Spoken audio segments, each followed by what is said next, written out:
So which one is the basis matrix here? Can you say me? What will be the basis matrix here? See, this is A1, this is A2. 10. Yes, yes.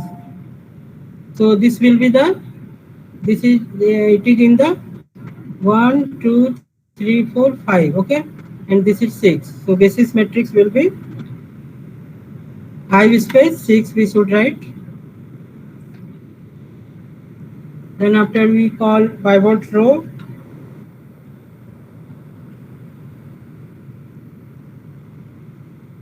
and now we know the value of q. In the pivot row argument we have 3. In the pivot row function we have 3 arguments. So already we have a, already we have q, and now already we have b also. So we will have no problem to run this function. So now here we got that pivot row is the second row because p equals to 2. And what will be the pivot element? Pivot element is 4. This one, this will be the pivot element, and this is the pivot row here. And this one 2, 4, minus 6, which is present in the second column. This will be the pivot column here.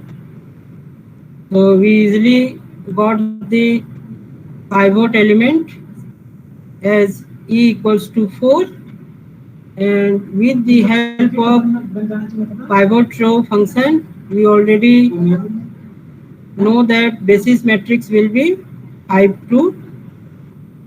Now after that we have to call the some elimination function to get 0 above and below of this pivot element. So we have to call, first we have to identity op function we have to call, because if the pivot element is not unity, means pivot element is not 1, so we have to make it 1. Since at this position the value is 4, so we have to call this function.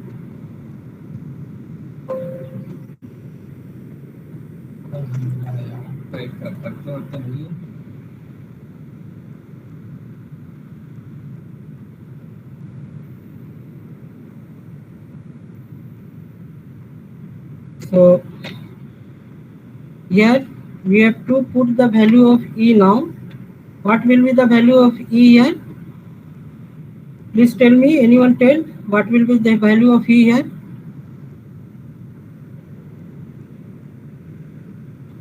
What should be the value of e here? Here we have to make it 1. So we have to multiply this 4 by 1 by 4. Okay. So 1 by 4 we should write here.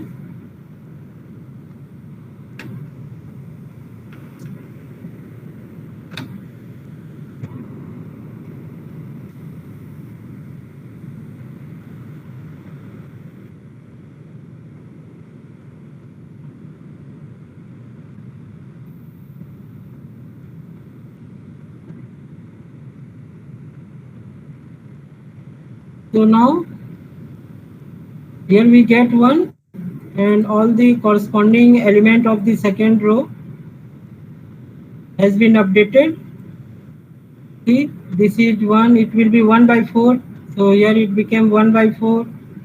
Here this is 4, here it became 1. Here this is 0, so it will be 0.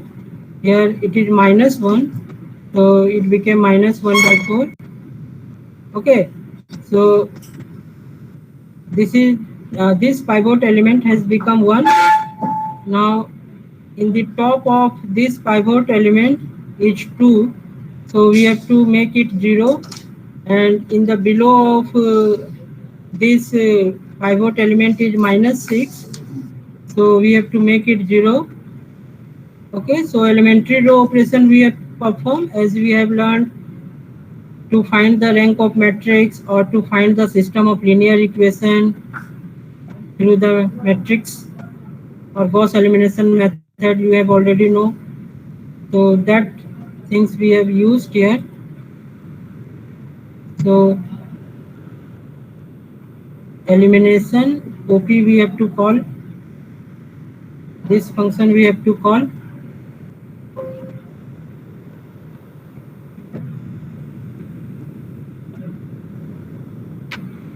So here A, we know the value of A. In which row we have to make it 0? The element in which row the value should be 0? It is in the first row. 2 is in the first row and 2 should be 0. So here U should be 1. And already we know the value of P. P is the pivot row. Already we know the value of P is 2. And CO, what will be the value of CO? What should I multiply with this pivot element and to add with this element 2 so that we get 0 in the place of 2. So here we should write -2. If you use -2, so we must get 2 as a 0. Okay, see, we got 0 in place of 2 here. Similarly,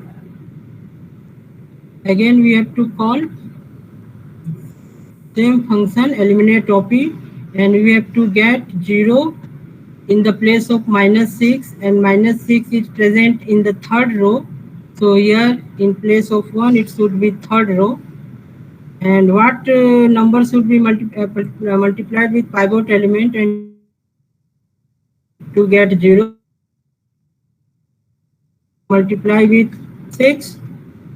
Definitely we get 0 in place of -6. Okay, we got 0 here. Still we have most negative element is present in the last row, so we have not got the optimal solution because we have -7/2 is present. So we have to move again. We have to take the help of simplex algorithm again to move ahead. So again we have to call pivot column. So for taking the pivot column, this is the pivot column, and variable is 4. Already we know the value of A here. So just by calling this pivot column and press enter button, we get the result. And see, we got Q equals to 1. So first column is the pivot column. First column is the pivot column. And now again we have to find the pivot row. So we call the pivot row. This is the pivot row. Oh, sorry, where is the this is the pivot row.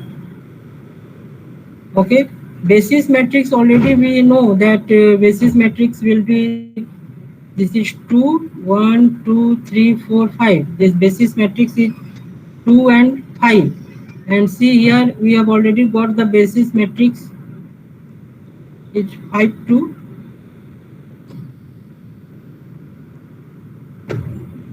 Basis matrix 5, 2. So just press enter button.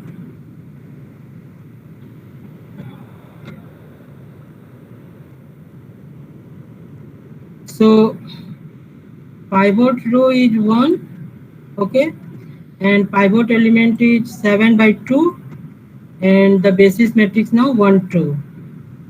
Okay, now again we have to make it 0. 7/2 is present in the first row. This 7/2 we have to make it 0.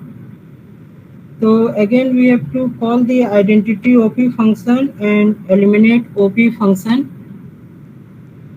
to make it 7/2 as a 0 and 1/4 should be 0, -7/2 should be 0. मतलब ये 1 होगा, ये 0 हो जाना चाहिए, ये 0 हो जाना चाहिए. वही सेम प्रोसेस अप्लाई करेंगे, लेकिन हमारे पास एक और कोड है, ये simplex.m.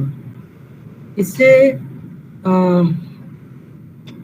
ये function, if we call this function, then automatically the pivot element will be 1. the 7/2 क्या हो जाएगा, 1 हो जाएगा, और ऑटोमेटिक ये 1/4 जो है 0 हो जाएगा, -7/2 भी 0 हो जाएगा. So just we check whether it will be happen or not.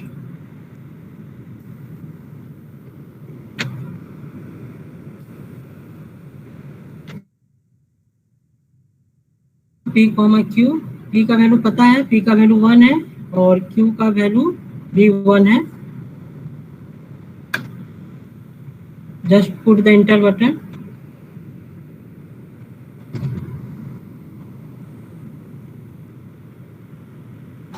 So see here student, ये जो है 7/2 जो है ऑटोमेटिक ये 1 हो गया, और इसके नीचे का जो वैल्यू ये 1/4 है ये 0 हो गया, और ये -7/2 जो है ये भी 0 हो गया. देखा आपने? सर ये सिंप्लेक्स का कोड शेयर कर दीजिए ना. इसको कर देते हैं, और अभी आप लोग इसको यूज कर सकते हैं.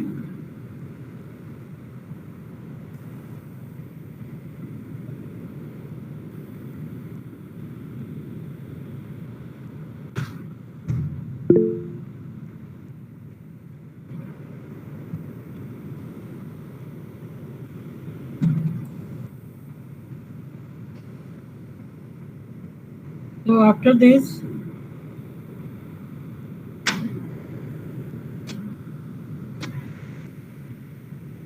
यहाँ पर जो in the last row we don't have any reduced cost coefficient value. So अब हम क्या करेंगे, अब हम we move in the phase 2 method, और phase 2 method में जाने के लिए आर्टिफिशियल जो वेरिएबल का जो एलिमेंट सब जो हम यूज़ किए थे A5 एंड A6, उसको हम रिमूव करेंगे. पहले मैं दिखा देता हूँ यहाँ पे.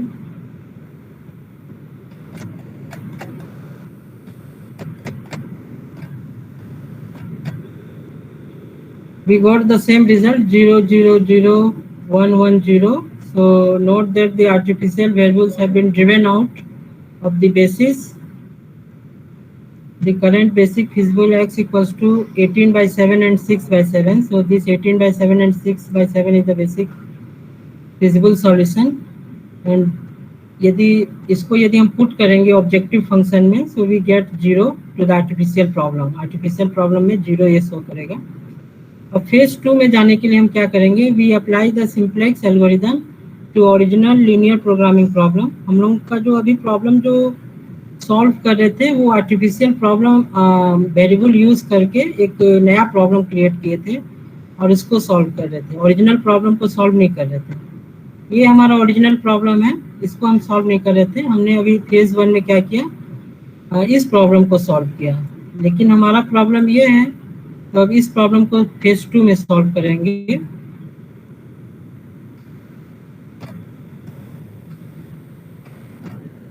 सो फेज 2 में जाने के लिए हम क्या करेंगे, the column A5 and A6 should be removed. Column A5 and A6 should be removed. इसको रिमूव करके ये जो एलिमेंट है, इस एलिमेंट पे हम अपना काम करेंगे. बस A5 और A6 को हटा देंगे और सारे एलिमेंट को फिर से लिखेंगे A में. और उसके बाद लिखने के बाद फिर से लास्ट जो रो है इसमें रिड्यूस्ड कॉस्ट कोफिशिएंट नहीं है, उसे पता नहीं कर सकते हैं क्योंकि नेगेटिव एलिमेंट नहीं आ रहा है. तो नेगेटिव एलिमेंट लाने के लिए फिर से ये फॉर्मूला अप्लाई करेंगे, R3 tends to R3 minus 2R1. R3 arrow R3 minus 2R1. ये जो है ये फॉर्मूला अप्लाई करेंगे. तो सॉरी गलत बोला, ये इसके बाद मैं क्या करूँगा, ये 1 है, 1 के नीचे सारे एलिमेंट को मुझे 0 करना है. मैं पहले क्या करूँगा कि फेज 1 में जो ये सिंप्लेक्स टेबल है इसमें A5 और A6 का कॉलम जो है उसको रिमूव कर देंगे. रिमूव करने के बाद ये हमारे पास मैट्रिक्स आएगा, और इस मैट्रिक्स में जैसे ये 1 है, इसके नीचे के सारे एलिमेंट को हम 0 करेंगे. We have to make all 0 the element which are present in the below of 1. उसी तरह से सेकेंड कॉलम में ये 1 है, इसके नीचे के सारे एलिमेंट को हम 0 करेंगे। ये सेकेंड में किए हैं, R3 माइनस 3R2 कर रहे हैं, तो ये 0 हो जा रहा है। और इस तरह से क्या, जब हमारा बेसिस मैट्रिक्स इस तरह से बन गया और नीचे जो लास्ट रो में है there is no reduced cost coefficient value, तो हमारा जो है ऑप्टिमल सॉल्यूशन आ जाएगा।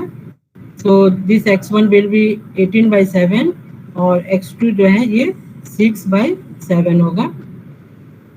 और जो मेन ऑब्जेक्टिव फंक्शन वैल्यू होगा ये 15/47 है, 54/7 माइनस इसलिए लिखा गया क्योंकि हम लोग मिनिमाइज कर रहे हैं।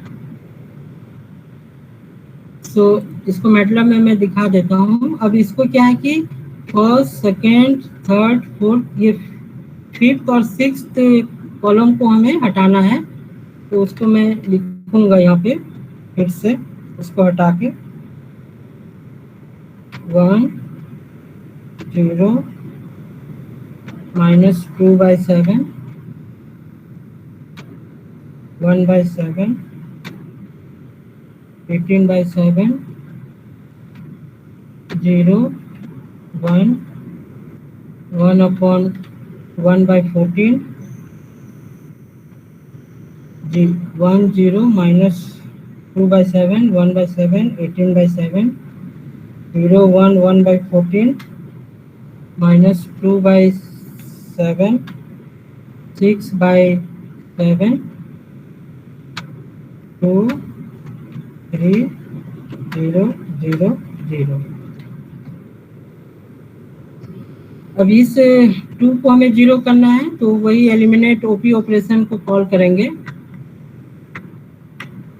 ओके, सो थर्ड रो में ये 2 है, तो ये 1 की जगह हम 3 लिख देंगे अभी।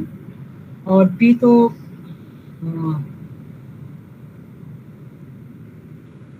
पी है, पी को भी लिख दीजिए। पी कितना है, पाइवोट रो है। पाइवोट रो यहाँ कितना है, देखिए पी का वैल्यू ऑलरेडी 1 है यहाँ पे। ओके, तो मुझे लिखने की जरूरत नहीं है, पाइवोट रो 1 है।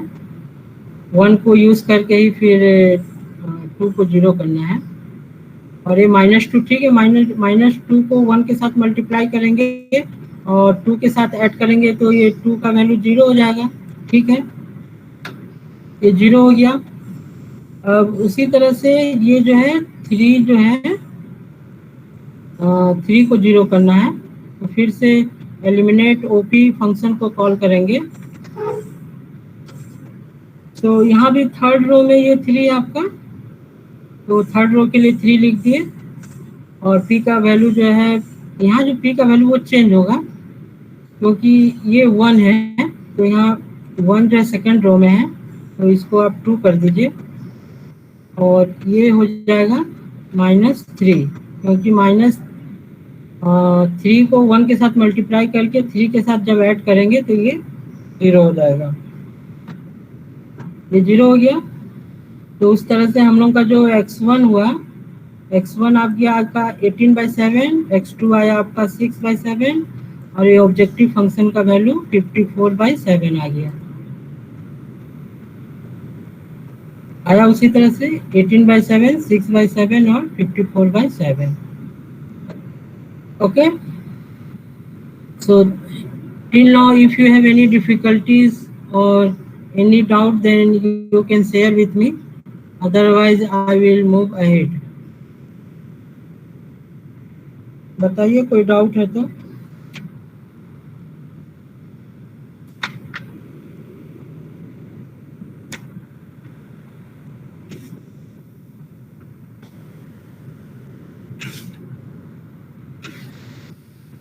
कोई डाउट है? No sir. Okay,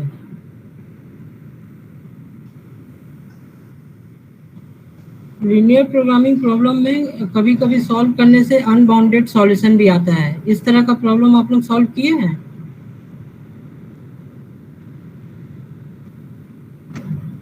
unbounded solution आता है, ऐसा प्रॉब्लम आपने सॉल्व किया है मैन्युअली हाथ से? यस सर, लेकिन सॉल्व। बोलिए क्या बोल रहे हैं?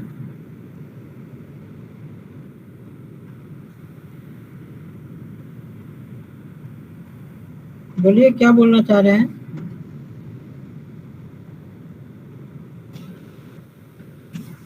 उस तरह का प्रॉब्लम भी सिंप्लेक्स मेथड में उस कोड में आप सॉल्व कर सकते हैं। वो कोड ऑलरेडी आपको शेयर किए हैं और वैसा प्रॉब्लम भी है हमारे पास, उसको सॉल्व कर सकते हैं।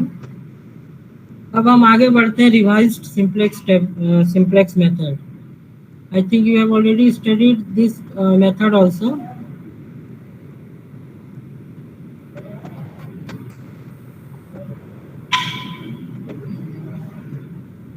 It is also very easy to solve.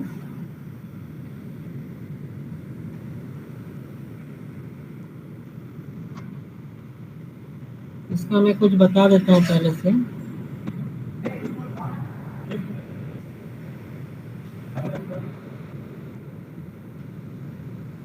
So in revised simplex method हम लोग क्यों यूज करते हैं? There is some reason and the reason is written here. Experience suggests that if simplex table A जो augmented matrix table बना रहे हैं has fewer rows m, यदि rows जो है बहुत कम होगा then columns n, then in most instances pivots occur in only a small fraction of the columns of the simplex table.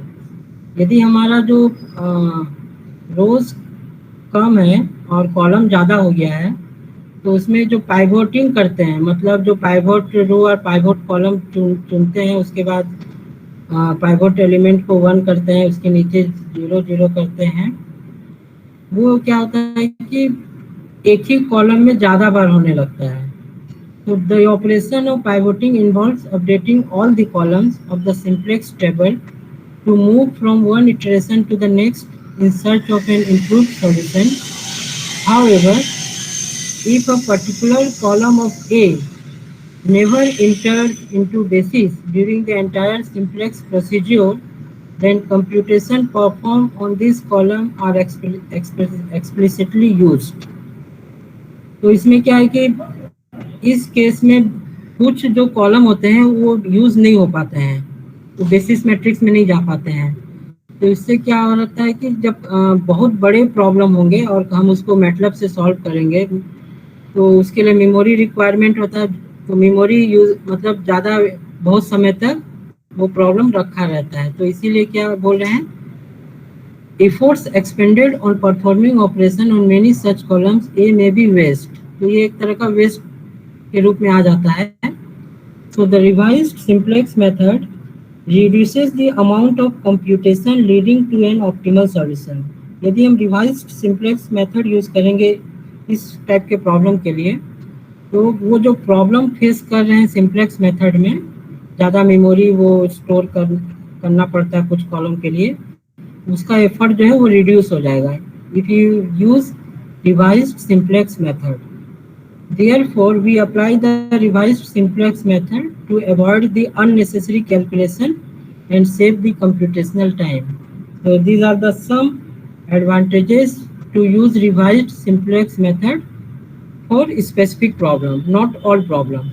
कुछ प्रॉब्लम के लिए ये सही है, सारे प्रॉब्लम के लिए सही नहीं है।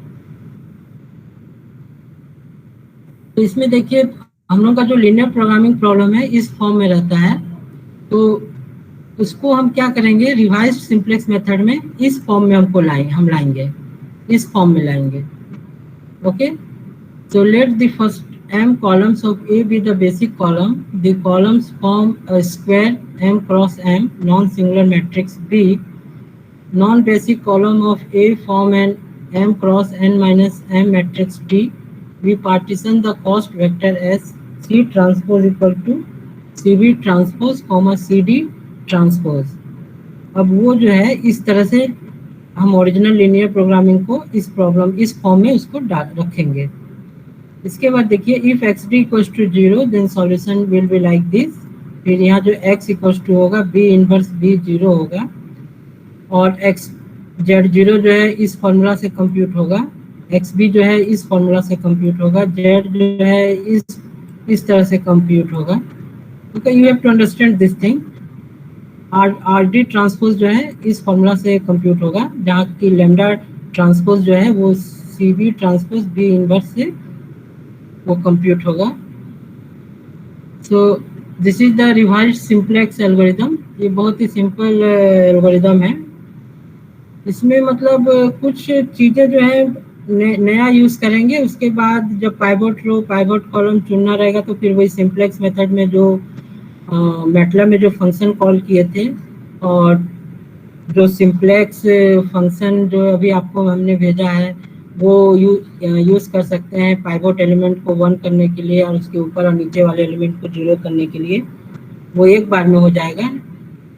और नहीं तो फिर एलिमिनेट ओपी और आइडेंटिटी ओपी फंक्शन जो हमने शेयर किया है उसको भी यूज़ कर सकते हैं, but that takes some time. So suppose this is a problem, solve the linear programming problem using revised simplex method.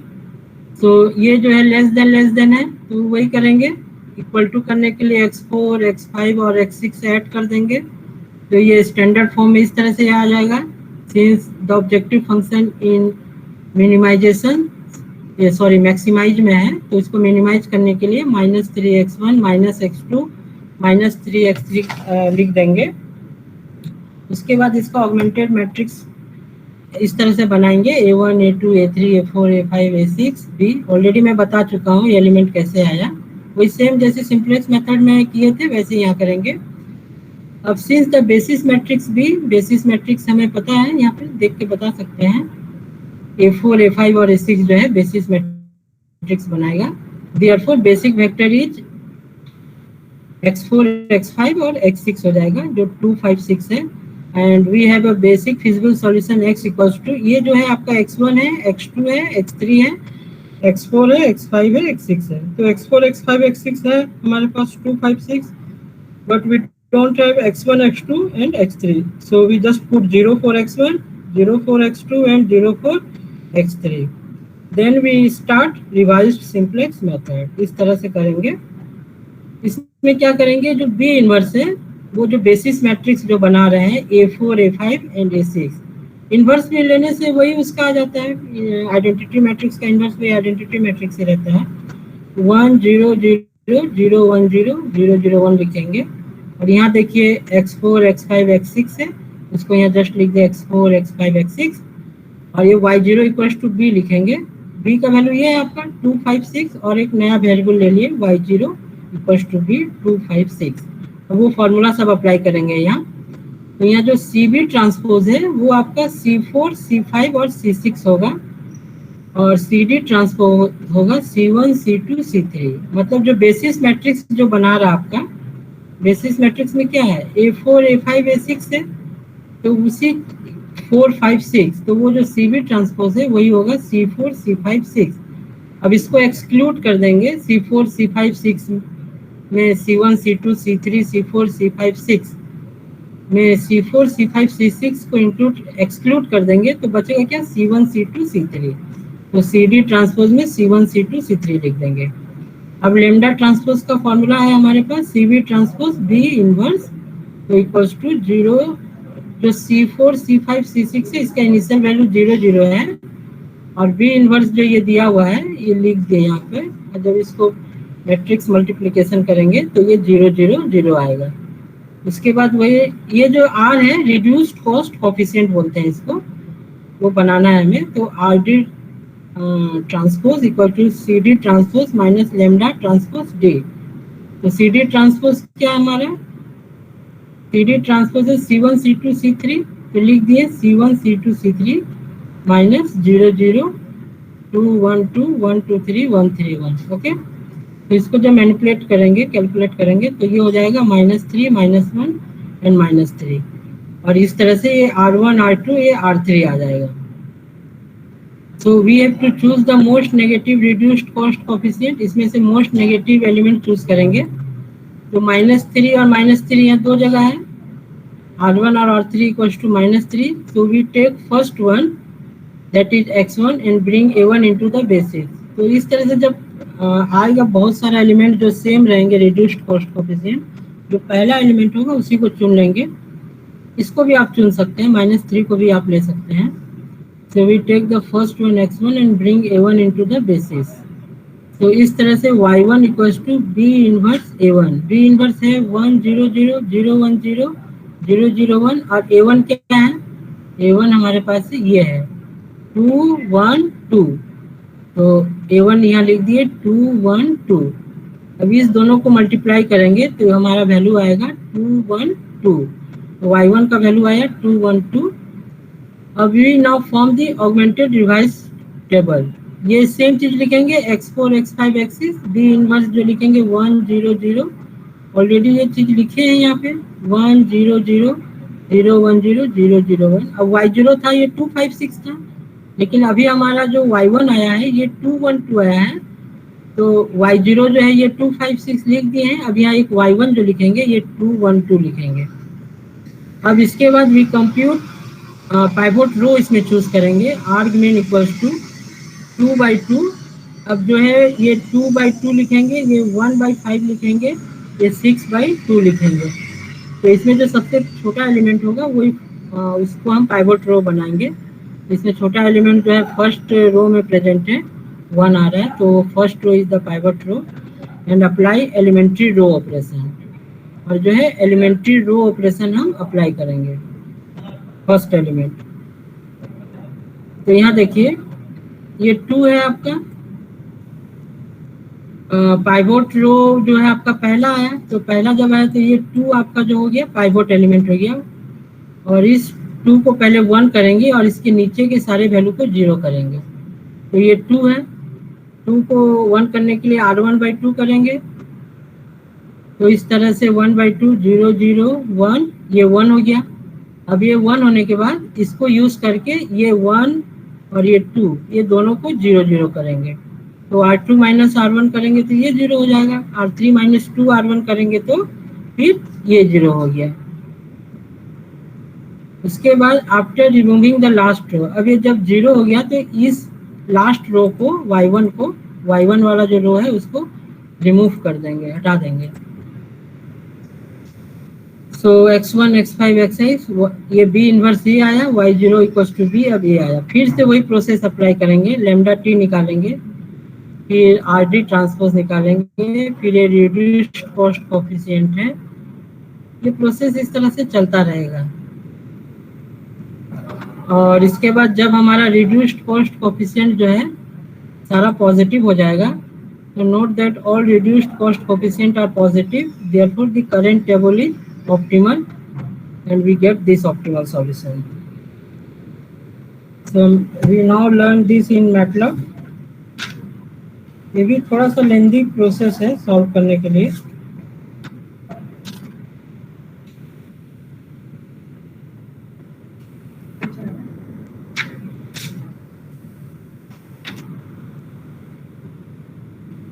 So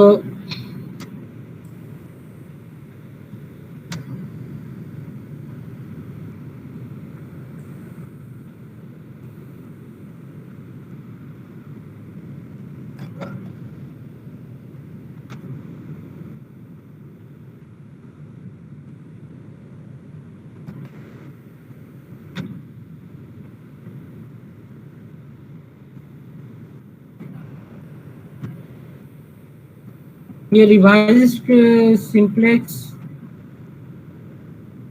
method का ये कोड है, ये code I will share this code also. ये code यदि use करेंगे तो automatic वो solve करता चला जाएगा, मैनुअली हम इतना सॉल्व करने की जरूरत नहीं है। जैसे कि हमारा ये प्रॉब्लम है, solve the linear programming problem using revised simplex method. तो इसमें जो कांस्टेंट है ये 3 कांस्टेंट है, इसी तरह से x5 x6 x7 ले लिए। अब इसको हम क्या करेंगे कि इसको ऑगमेंटेड मैट्रिक्स टेबल में इस तरह से लिखेंगे, वी विल राइट देन इस तरह से रिवाइज्ड सिंप्लेक्स टेबल बनाएंगे, जिसमें कि A5 A6 और A7 जो है उसको रिमूव कर देंगे, हटा देंगे। और उसके बाद फिर लैम्डा ट्रांसपोज वैल्यू कंप्यूट करेंगे, RD ट्रांसपोर्ट कंप्यूट करेंगे। उसके बाद देखिए यहाँ पे जो हमने किया है मैनुअली भी 1/5 R2 लिख के इस तरह से सॉल्व किया है, या फिर आइडेंटिटी OP भी यूज किया है। इसी तरह से यहाँ एलिमिनेट OP इस तरह से यूज करेंगे। ये प्रोसेस ऐसा चलता रहेगा, स्टेप बाय स्टेप सॉल्व करने के लिए ये है। ये थोड़ा दूसरे टाइप का प्रॉब्लम है, इसमें फेज 1 फेज 2 यूज करके रिवाइज सिंप्लेक्स मेथड अप्लाई किया गया है। और इसको भी आप लोग देख सकते हैं, एक बार समझ लेंगे तो it will be very easy. और नहीं तो यदि मैटलैब में खाली डायरेक्ट आंसर चाहिए इस तरह से कोड को अप्लाई करके, तो ये प्रॉब्लम हम लोग सॉल्व किए हैं। ये प्रॉब्लम है, इसमें जैसे 6x1 minus 2x2 plus 3x2, 2x1 minus x2 plus 2x3 less than equals to 2। Okay, and इसमें क्या करेंगे, कमांड विंडो में इसको पहले क्या करना है कि मैट्रिक्स में लिखना है, ऑगमेंटेड मैट्रिक्स में इसको रखना पड़ेगा, और उसके बाद इसको मैटलैब में इस तरह से लिखेंगे। और c का वैल्यू हम इस तरह से -6 -2 -3 0 0 कॉस्ट फंक्शन इसको बोलते हैं। And b inverse equals to I2, कल मैंने बताया था I2 का मतलब क्या होता है।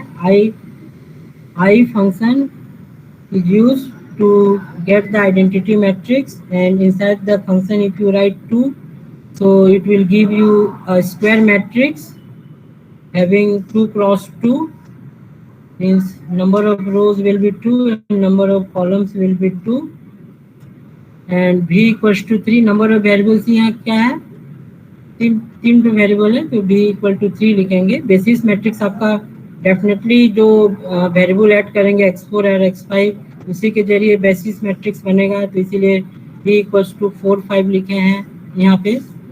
और इसके बाद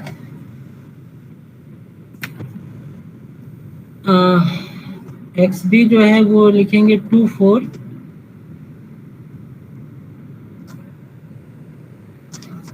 और ये फंक्शन अप्लाई करेंगे A C B X B B inverse B.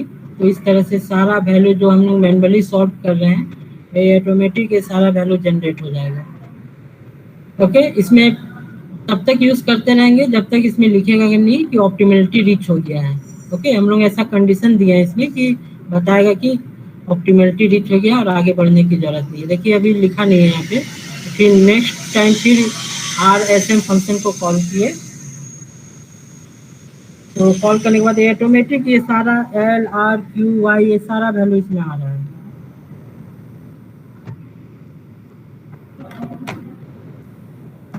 Wait 1 minute.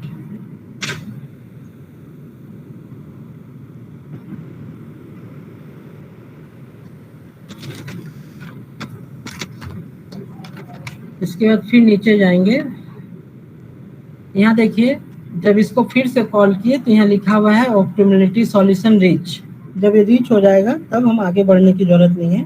ये ऑटोमेटिक ये दिखा दे रहा है कि जो XB है ये x1 इक्वल्स टू 4 हो गया और x2 इक्वल्स टू 6, और ऑब्जेक्टिव फंक्शन वैल्यू जो है आपका कंप्यूट करेंगे ऑब्जेक्टिव फंक्शन के द्वारा, तो ये 12 हो जाएगा। ये आपका कोड है, this is the code that I have written. In this code we have not used any solver, any predefined function. ये सारा अपने लॉजिक के आधार पे ही सारा बना हुआ है, इसको आप भी अपने से भी बना सकते हैं। पहले हम क्या करेंगे कि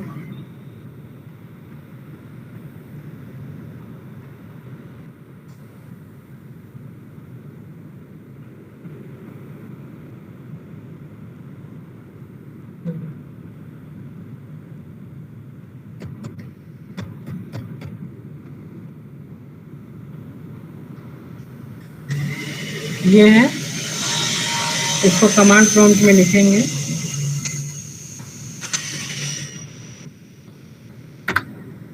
okay, 2 1 minus share the code. yes, हाँ, I will share the code, I will share the code.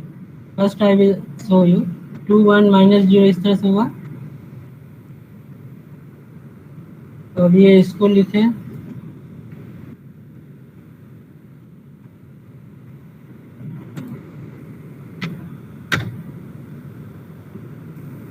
मैं ये सब किया हूँ इसलिए मेरे लिए आसान है, मैं जस्ट कॉपी पेस्ट कर रहा हूँ। आप लोग इस तरह से कॉपी पेस्ट नहीं कीजिएगा।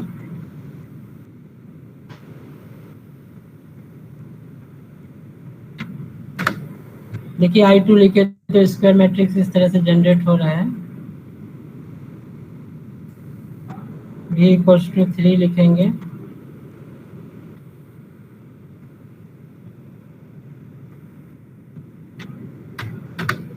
इसके बाद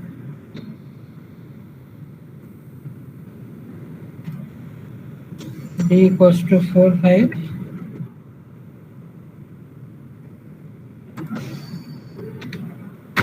Then after XB equals to 2 4। Notation भी मैंने वही नोटेशन दिया है जो किताब में जो प्रॉब्लम को सॉल्व किए हैं हाथ से, ताकि कोडिंग को समझने में दिक्कत ना हो। अब इसके बाद इसको कॉल करेंगे, इसको कॉल करेंगे।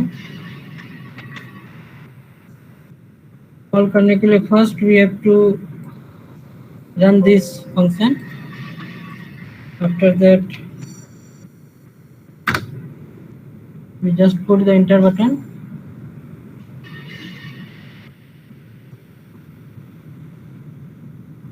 ठीक है, इस तरह से आपका सारा रिजल्ट आ गया कि L में क्या होगा, R का वैल्यू क्या होगा, reduced cost coefficient, pivot column क्या होगा, ओके, Y1 क्या होगा, 2 1 हो गया, पाइवोट कॉलम क्या होगा, पाइवोट रो क्या होगा, P का वैल्यू क्या होगा।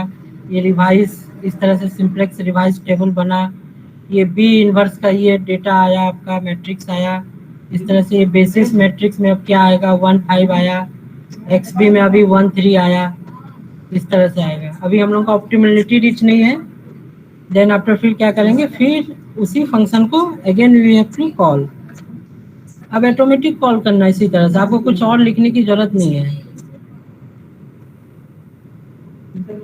ओके, फिर कुछ अभी तक नहीं आया, आप लिखा नहीं है ऑप्टिमलिटी रीच, फिर से आप उसी फंक्शन को कॉल कीजिए, आपको कुछ और लिखने की जरूरत नहीं है। देखिए अभी यहाँ लिख दिया है optimality, optimal solution reached. Okay, optimal solution reach हो गया और XB का वैल्यू जो है 4 6 आ गया।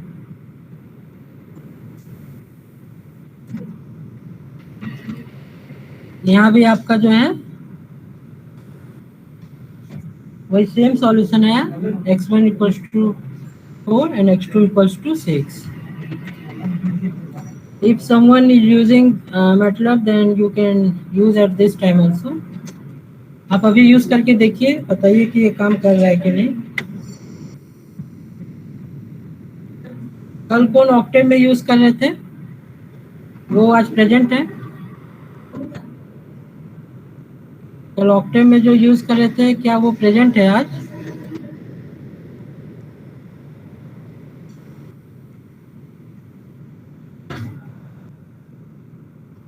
Anyone is using MATLAB at this time? Please let me know. Yes, sir. So you can use this one. बस एक ही लोग यूज कर रहे हैं अभी MATLAB। ओके,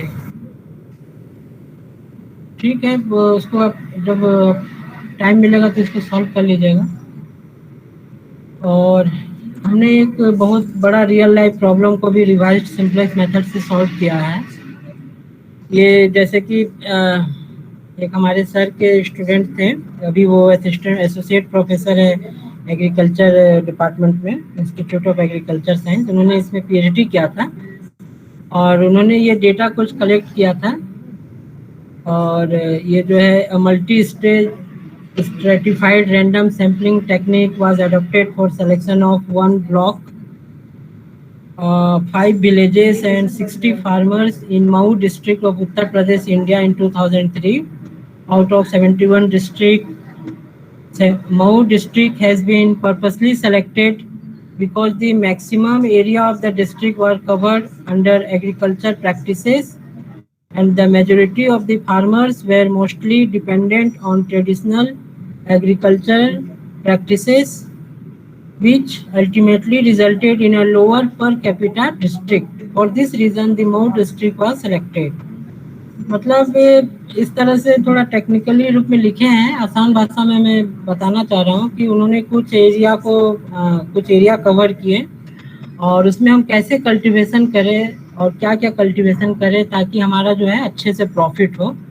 तो उसको क्या किया कि पहले लीनियर प्रोग्रामिंग मॉडल में उसका लीनियर प्रोग्रामिंग मॉडल बनाया और मॉडल बनाने के बाद उसको रिवाइज्ड सिंप्लेक्स मेथड से हम लोग उसको सॉल्व किए। तो यहाँ देख सकते हैं 16 वेरिएबल का ये प्रॉब्लम है।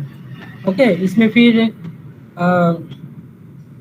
16 वेरिएबल का प्रॉब्लम है, लेकिन इसमें कांस्टेंट देखिए कितने सारे हैं, 1 2 3 4 5 6 7 है। तो इसमें 7 वेरिएबल और ऐड होगा, 16 और 7 कितना हो गया, 23 वेरिएबल का ये प्रॉब्लम है जिसको हाथ से सॉल्व करना बहुत मुश्किल है। It is difficult to solve by hand, so definitely we have to take the help of MATLAB software to solve this problem। इसको बहुत ही आसानी से हम MATLAB सॉफ्टवेयर में सॉल्व कर सकते हैं। ये सारा MATLAB में सॉल्व करके इसको लिखे हैं इस तरह से हम लोग। ये सारा MATLAB में इस तरह से सॉल्व हो सकता है। देखिए इतना बड़ा मैट्रिक्स है ये, दिस इज द मैट्रिक्स, इतना बड़ा है। यहाँ देखिए कॉपी करता हूँ।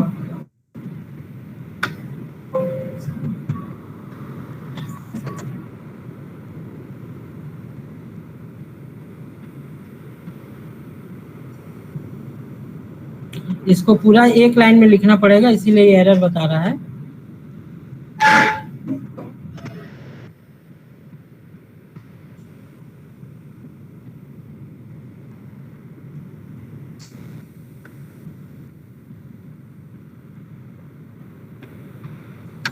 We need a good concentration if you write this by hand, क्योंकि वो बहुत बड़ा डेटा है। यहाँ पे इससे भी बड़ा डेटा को सॉल्व कर सकते हैं हम।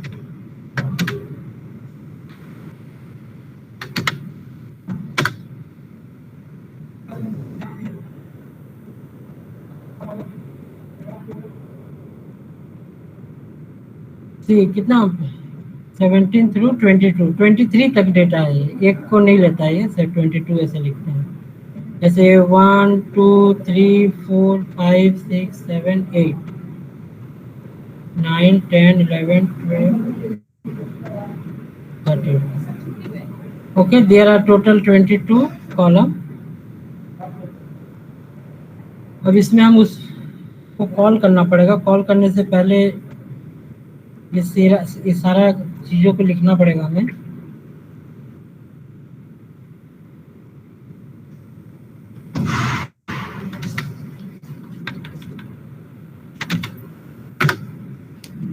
सी का वैल्यू लिखे। सी जो है कॉस्ट फंक्शन हुआ, ऑब्जेक्टिव फंक्शन का जो कोफिशिएंट वैल्यू है उसको सी में जाके स्टोर किए। स्टोर करने के बाद देखिए जो सी जो है वो ऑब्जेक्टिव कॉस्ट फंक्शन है। ऑब्जेक्टिव कॉस्ट फंक्शन का कोफिशिएंट वैल्यू को सी में रखे हैं और इसमें टोटल जो वेरिएबल है वो 6 ऊपर में था कॉस्ट फंक्शन में। सॉरी 6 जो है आपका कितने सारे वेरिएबल को ऐड करके जो स्टैंडर्ड फॉर्म में लाए हैं उसके लिए 6 रखा गया है। तो हम लोग का आइडेंटिटी मैट्रिक्स ये हो जाएगा जिसका रो 6 है और कॉलम 6 है।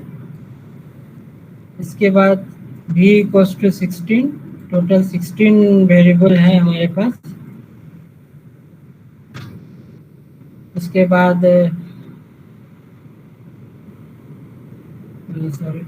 बाद xb जो है ये है आपका xb जो राइट हैंड साइड में जो डेटा है 3.43, ये जो डेटा राइट हैंड साइड का ये 3.4 3.44 661 661 ये जो डेटा है आपका इसको रखेंगे।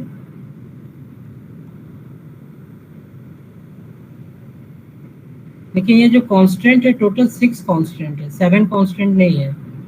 ये पहला कांस्टेंट है 1, ये दूसरा कांस्टेंट है, ये तीसरा कांस्टेंट है, ये चौथा कांस्टेंट है, ये पांचवा है। ये देखिए बड़ा सा कांस्टेंट है, इसको भी मैं काउंट कर लिया था, 7 बोल रहा था।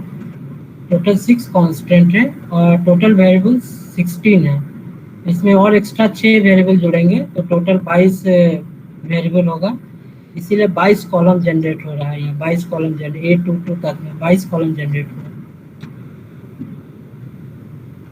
अब तो जो वेरिएबल ऑलरेडी 16 वेरिएबल है, एक्स बी जो राइट हैंड साइड का जो कांस्टेंट वैल्यू है वो लिखे हैं, एक्स बी इक्वल टू ये सारा वैल्यू लिखे,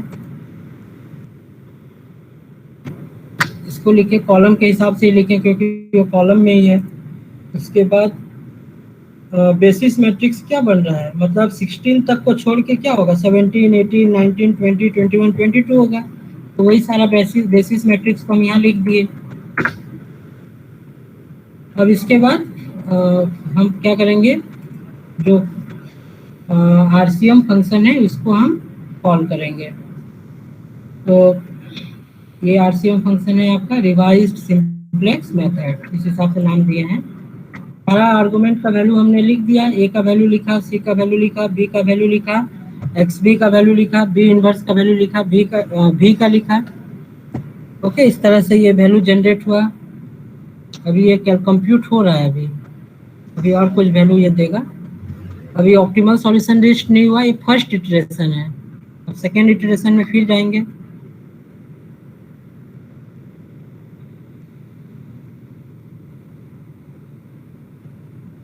फिर थर्ड इटरेशन में जाएंगे,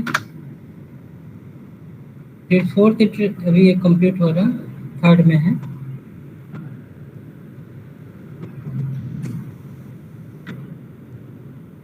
फिर फोर्थ में जाएंगे, अभी तक सॉल्यूशन ऑप्टिमल सॉल्यूशन रीच नहीं हुआ है। फिर जाएंगे,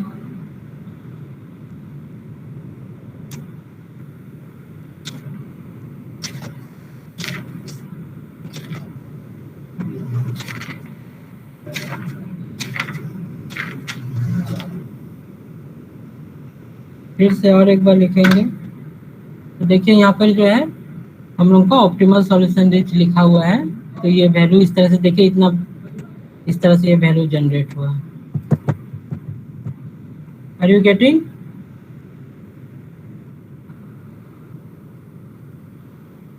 ठीक है, आगे बढ़े।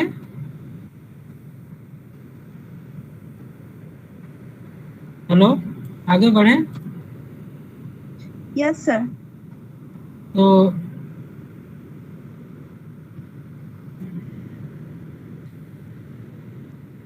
इसके बाद जो है हम लोग का डुअलिटी आता है, डुअल सिंप्लेक्स मेथड। तो आपने डुअल सिंप्लेक्स मेथड भी पढ़ा है, ये इस तरह से लीनियर प्रोग्रामिंग प्रॉब्लम है, इसको डुअल में इस तरह से लिखते हैं। मीन्स जो कांस्टेंट के जो राइट हैंड साइड के वैल्यू ऑब्जेक्टिव फंक्शन में चले जाते हैं, ऑब्जेक्टिव फंक्शन की जो वैल्यू है वो कांस्टेंट के राइट हैंड साइड में चले जाते हैं, इस तरह से डुअल बोलते हैं। The cost vector C in Rn of the original primal LPP has moved to the constant in the dual LPP. The form of duality defined in 19 is called the symmetric form of the duality. The dual of the dual is the original linear programming problem. इस तरह से कुछ theory है, वो आप सब पढ़ चुके होंगे। ये सिमेट्रिक और एसिमेट्रिक फॉर्म में ड्युअलिटी है, ये कुछ थ्योरम है, इसको हमको पढ़ाना नहीं है।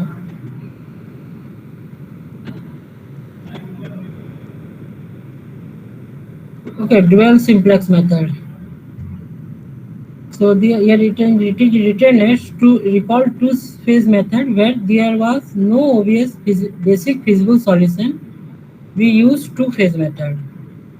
हमने देखा कि सिंप्लेक्स मेथड में यदि सॉल्व तभी करेंगे जब बेसिक फिजिबल सॉल्यूशन आएगा। यदि बेसिक फिजिबल सॉल्यूशन नहीं आएगा तब हम टू फेज मेथड अप्लाई कर रहे थे। So the use of dual simplex method to solve this kind of problem make life easy. लेकिन टू फेज मेथड में क्या हो रहा था कि हम लोग फेज 1 फेज 2 जाके वो प्रोसेस काफ़ी लंबा हो रहा था। लेकिन उस तरह के प्रॉब्लम को हम लोग डुअल सिंप्लेक्स मेथड के जरिए भी सॉल्व कर सकते हैं। और वी कैन सी है जैसे कि ये प्रॉब्लम है, solve the following linear programming problem by dual simplex method. इस तरह के प्रॉब्लम को हमने टू फेज मेथड से सॉल्व किया, अभी डुअल सिंप्लेक्स मेथड से सॉल्व करेंगे। ये minimise 3x1 + 2x2 subject to -x1 -x2 + x3 = -1, जो ये ग्रेटर देन इक्वल्स टू है।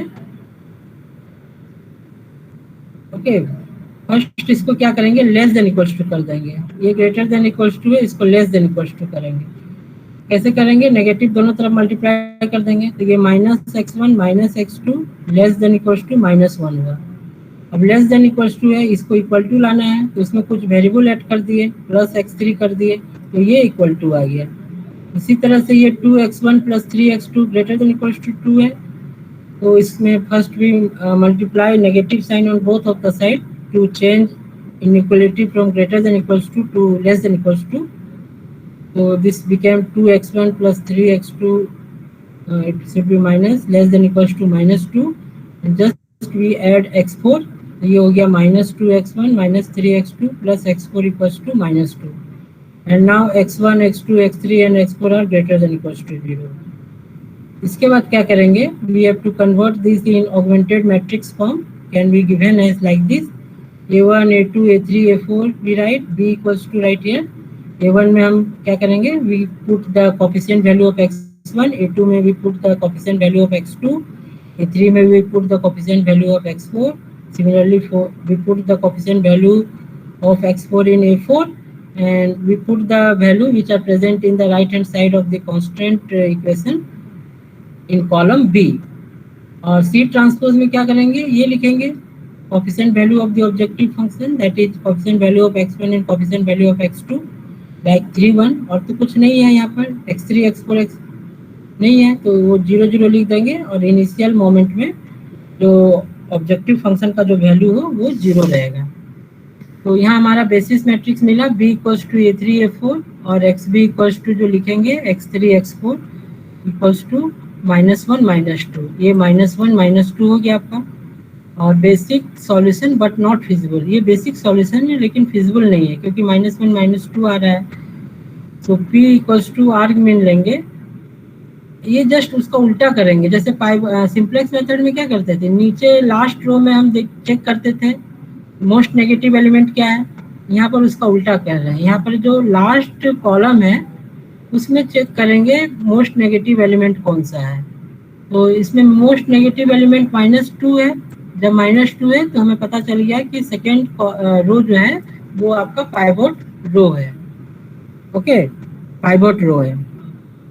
और Q लेंगे आर्गमिन मोड ऑफ 3 -2, ये देखिए ये कैसे लिए, ये 3 -2 3 बाई -2 मोड ऑफ 3 बाई -2, उसी तरह से मोड ऑफ 1/-3, देखिए लिखे हैं मोड ऑफ 1/-3, ये 0/0 तो अनडिफाइंड है, नहीं लिखे, ये भी 0/1 0/-2, इसका कोई मतलब नहीं है, 0 0 है तो उसको क्रॉस दे दिए इस तरह से। अब इसमें से चूज करेंगे स्मॉल एलिमेंट कौन सा आ रहा है, 3/-2 है, ये 1/-3 है, मोड में है, तो ये वैल्यू जो है स्मॉल वैल्यू है सेकेंड कॉलम, तो हमारा जो सेकेंड कॉलम है वो पाइवोट कॉलम हो जाएगा, और सेकेंड रो जो है आपका पाइवोट रो हो जाएगा। तो ये -3 जो है आपका पाइवोट एलिमेंट हुआ। तो यहाँ लिखे हैं we apply row operation to update the table by pivoting to 2th element, तो ये इस तरह से लिख दिए, ये जो सेकेंड कॉलम है पाइवोट कॉलम है, और ये जो है रो जो है सेकेंड रो है, ओके। इसके बाद -3 है, उसको जब वही करेंगे आइडेंटिटी एलिमेंट बुलाएंगे, तो मैटलैब में क्या करेंगे, डायरेक्ट हम लोग सिंप्लेक्स फंक्शन यदि अप्लाई कर देंगे तो ये -3 1 हो जाएगा, और इसके ऊपर नीचे का वैल्यू 0 हो जाएगा, इस तरह से 0 हो गया सारा, ये देखिए ये 0 हुआ। लेकिन इसको यहाँ पर क्या किए, थोड़ा बेसिस मैट्रिक्स में आइडेंटिटी मैट्रिक्स को ठीक से दिखाने के लिए R1 और R2 को एक्सचेंज कर दिए, तो ये R1 R2 जब एक्सचेंज हो गया तो देखिए बेसिस मैट्रिक्स अब सही दिख रहा है 1 0 0 1 इस तरह से, ठीक है। और इसके बाद since basis matrix B equals to A2 A3 यह आ गया आपका, and XB equals to X2 X3 हो जाएगा, X2 का वैल्यू 2/3 होगा, ये -1/3 होगा, और ऑब्जेक्टिव फंक्शन वैल्यू -2/3 होगा। अब इसे फिर से वही प्रोसेस करेंगे, क्योंकि यहाँ देखिए अभी -1/3 है, मतलब फिर से वो पाइवोट रो चूज करेंगे, ये सेकेंड रो हुआ, फिर से वही पाइवोट कॉलम चूज करेंगे, तो फोर्थ कॉलम आएगा, कैसे करेंगे वो वही है 7/3 अपॉन -1/3 लिखेंगे मोड में, ये 0/0 है तो उसके लिए क्रॉस दे दिए, 0/1 है तो क्रॉस दे दिए, और ये 1/3 अपन -1/3 ये है। इसमें फोर्थ कॉलम जो है आपका पाइवोट कॉलम होगा, और ये फिर से इसमें सिंप्लेक्स कॉलम को यूज़ करेंगे तो फिर से वो -3R2 हो जाएगा। ये वही चीज़ है, मैनुअली इसको सॉल्व है। अब यहाँ देख सकते हैं, यहाँ देख सकते हैं कि अब यहाँ जो है 1 1 हो गया, यहाँ पर कोई भी नेगेटिव एलिमेंट नहीं है। और b = A2 A4 है, ये आपका A2 और ये A4। उसी तरह से x2 और x4 1 1 हो जाएगा। तो x2 और x4 1 1 हो गया, और next rest of the value में 0 0 लग गया। और ये सारे वैल्यू को ऑब्जेक्टिव फंक्शन में पुट करेंगे तो वो वैल्यू जो है 1 आ जाएगा। तो मैटलैब में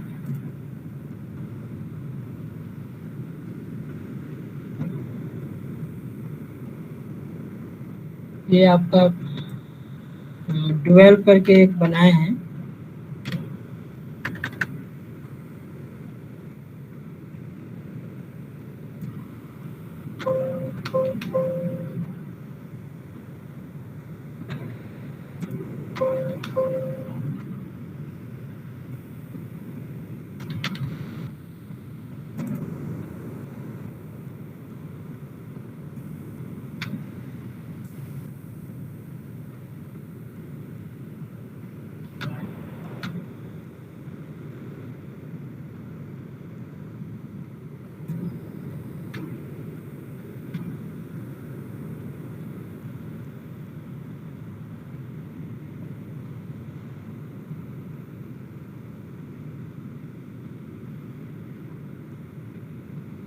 ये कोड है इस तरह से, डुअल न्यू करके एक कोड लिखा गया है।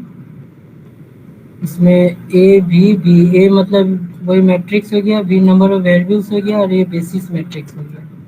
तो इसको यदि आप कॉल करेंगे तो वो रिजल्ट देता चला जाएगा।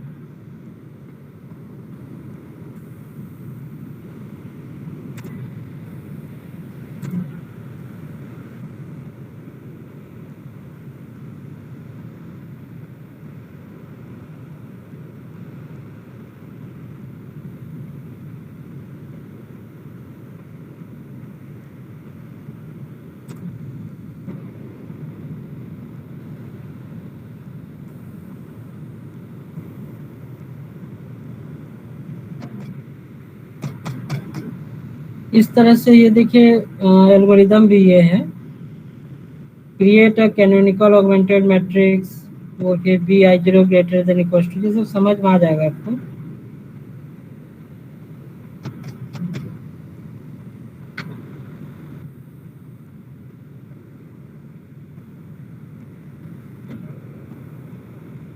ये कोड है,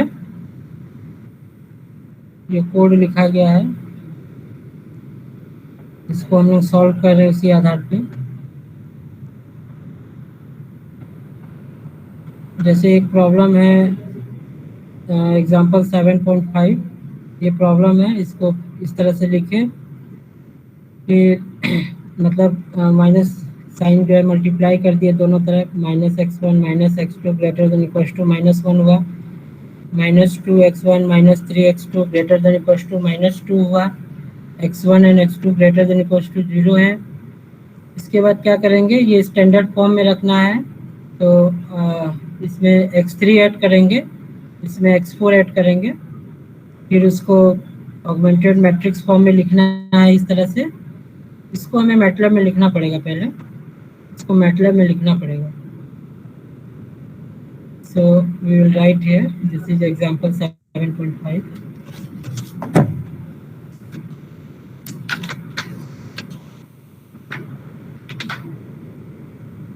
So we have to write in MATLAB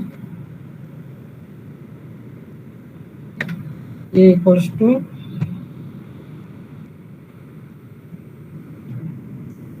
-1 -1 1 0 -1 -2 -3 0 1 -2।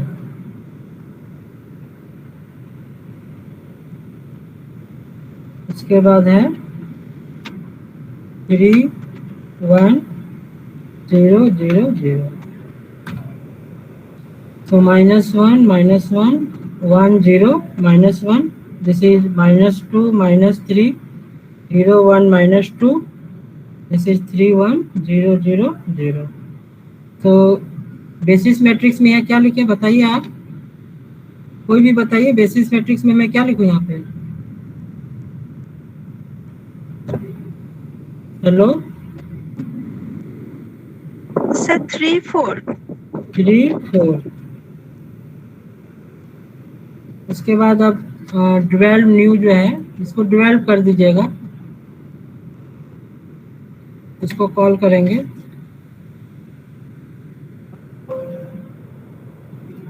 और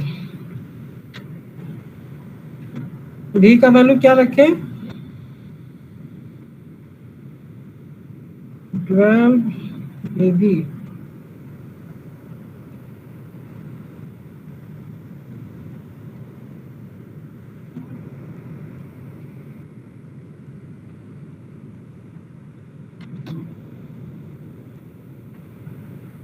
तो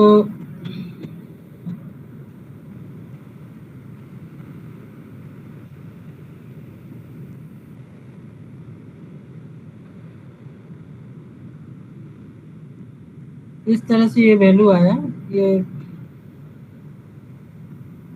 कोड जो है थोड़ा सही नहीं है, ये कोड इसको मैं चेंज किया था, कोड को मैं यहीं से ले लेता हूँ, इस कोड को ले लेता हूँ।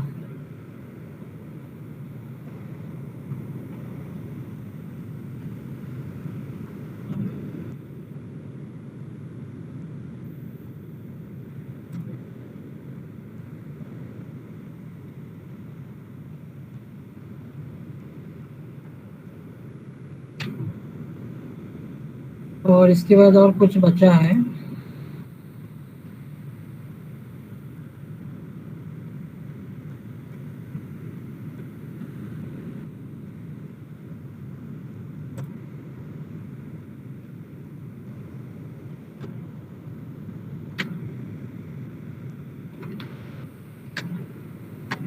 इसको थोड़ा ठीक करना पड़ेगा। फंक्शन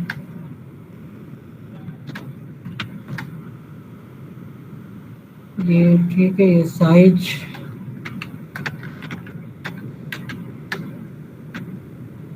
फोर लूप चलाना है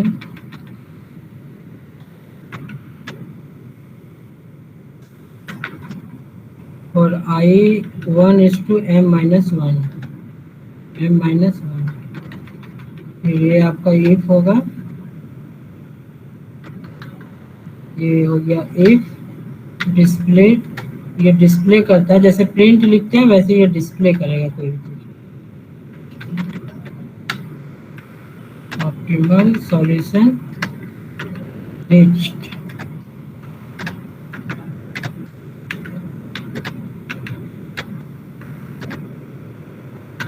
इसके बाद रिटर्न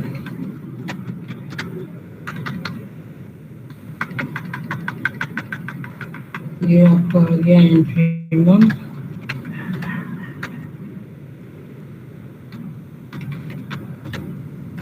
और ये k इक्वल्स टू फिर हो जाएगा n-1। ये आपका हो जाएगा इफ कॉलम, ये एब्सोल्यूट वैल्यू है, ये हो जाएगा if column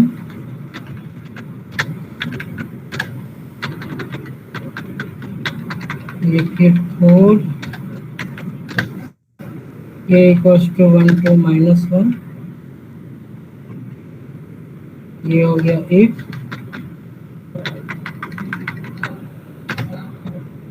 count -1, count equals to -1, it is return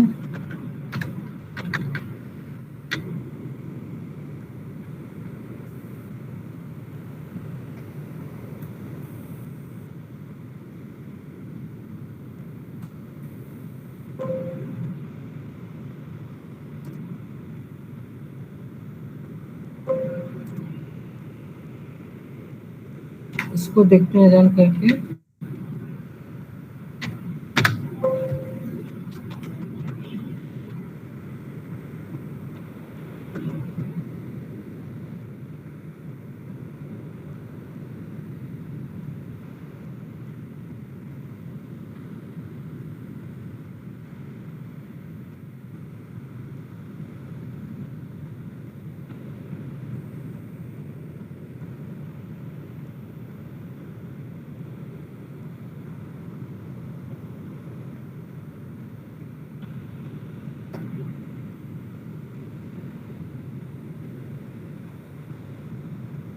Error in line 46.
Epsilon must be real positive integer version equals to PQ. 6.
Okay, this is the code that I am sharing you here.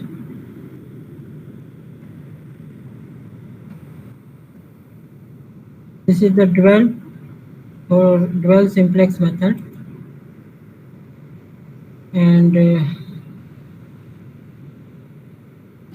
this is the matrix, and this is the basis matrix.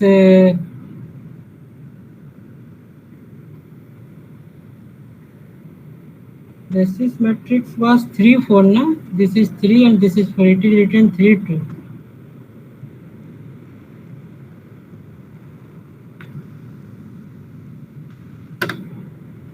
ये हमारा matrix table है, और इसमें जो basis matrix है आपका वो है 3 स्पेस 4, ये है आपका। ठीक है, ये टेबल है आपका, मैट्रिक्स टेबल है, मैट्रिक्स है। और ये जो बेसिस मैट्रिक्स है आपका ये 3 4 है वेक्टर में। अब वो डुअल सिंप्लेक्स का जो कोड है ये है आपका, इसको हम कॉल करेंगे। सो ए हम जानते हैं हमारे पास ये ए है, और बी है जो 3 4 है।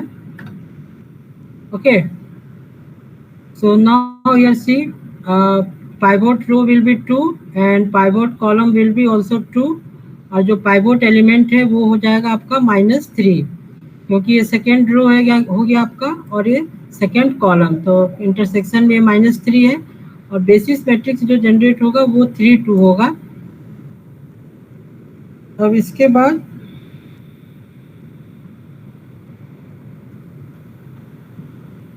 हम लोग जो है एलिमेंट्री रो ऑपरेशन परफॉर्म करेंगे।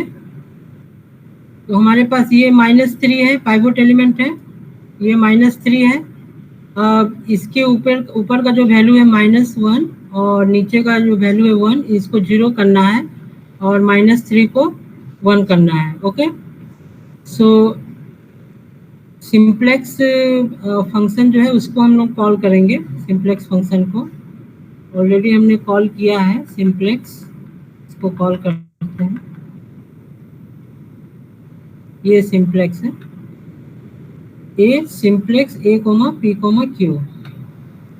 तो देखिए यहाँ जो -3 है, ये -3 की जगह ये 1 हो गया, और उसके -3 के ऊपर जो -1 है और उसके नीचे 1 है वो 0 0 हो गया, ये 0 हो गया, ये 0 हो गया। ठीक है, डायरेक्ट सिंप्लेक्स फंक्शन कॉल करने से। और फिर से हम लोग क्या करेंगे कि अभी ऑलरेडी -1/3 है यहाँ पे, तो फिर 12 कोड जो है वो उसको कॉल करेंगे, 12 फंक्शन को, इसको कॉल करेंगे। और बेसिस मैट्रिक्स हमारा ऑलरेडी है 3 2।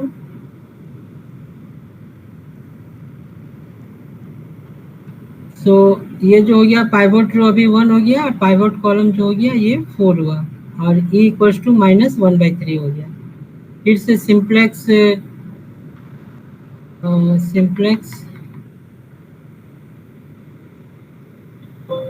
ये सिंप्लेक्स फंक्शन को कॉल करेंगे, इस तरह से ये आ जाएगा। तो अभी देखिए यहाँ 1 1 हो गया, और बेसिस मैट्रिक्स 4 2 है। सो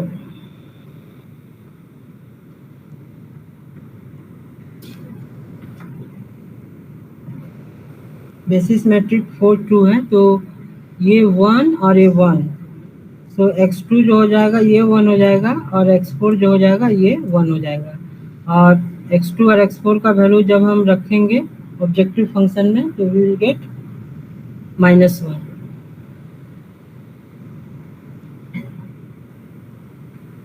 तो this is the dual simplex method. To phase method का जो जो प्रॉब्लम हमने टू फेज मेथड से सॉल्व किया था उस तरह के प्रॉब्लम को हम डुअल सिंप्लेक्स मेथड से भी हम सॉल्व कर सकते हैं।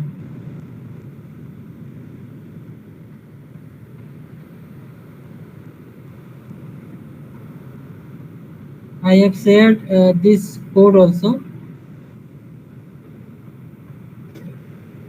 सर पूरा कोड और एक बार शेयर कर दीजिए ना, वो पूरा नहीं आया है।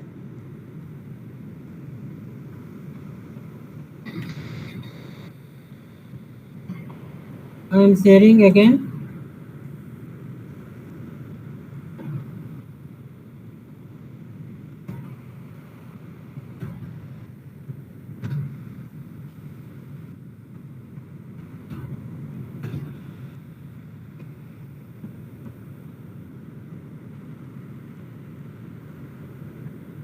पूरा आ नहीं रहा है, 1 मिनट में फिर से कर रहा हूँ।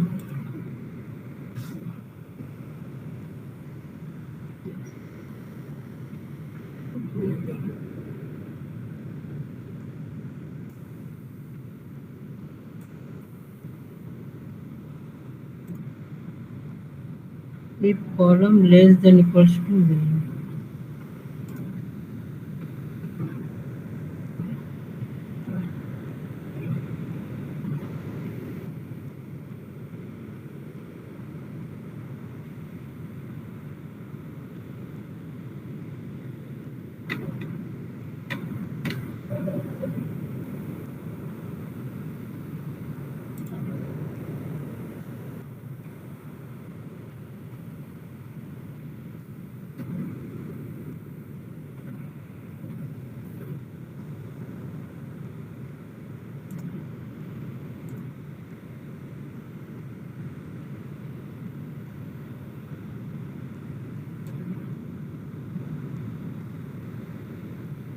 If column less than mean यहाँ तक आ रहा है, इसके बाद मैं फिर से भेज रहा हूँ, उसके बाद वाला कोड सब भेज दे रहा हूँ।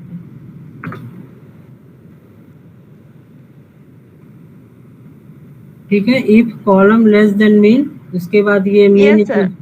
सर इसके आगे वाला भी और एक बार भेज दीजिए RSM का।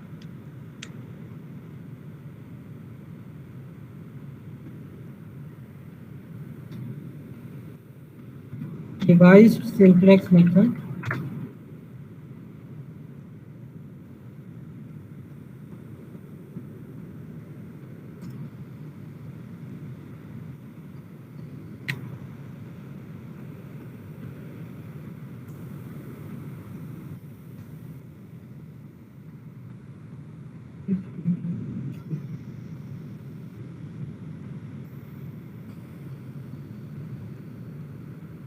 If a equals to 0, इसके बाद I am sending you again.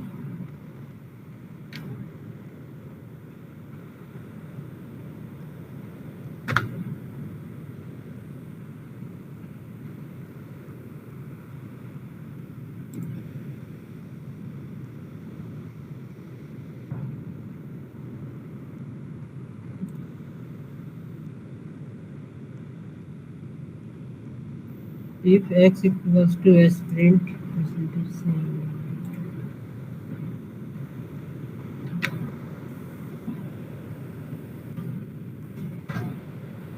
So I have sent the complete code for revised simplex method. I have sent the complete code.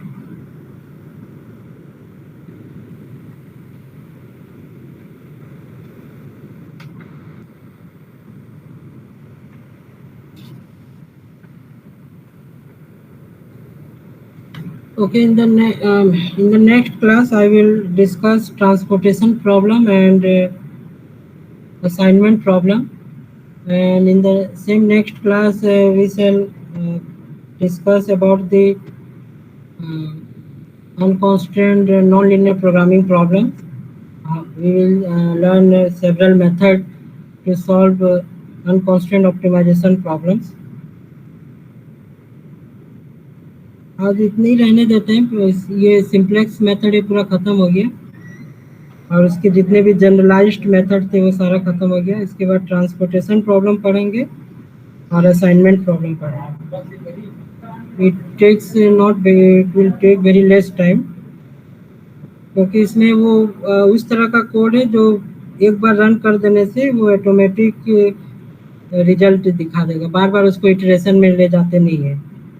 और असाइनमेंट प्रॉब्लम में भी वो एक ही कोड के जरिए डायरेक्ट ऑप्टिमल सॉल्यूशन उसमें दिखा देगा।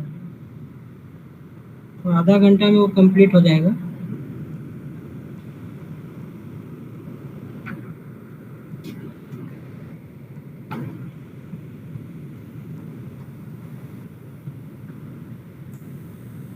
मैं डिस्कनेक्ट कर रहा हूँ। Okay sir, thank you sir.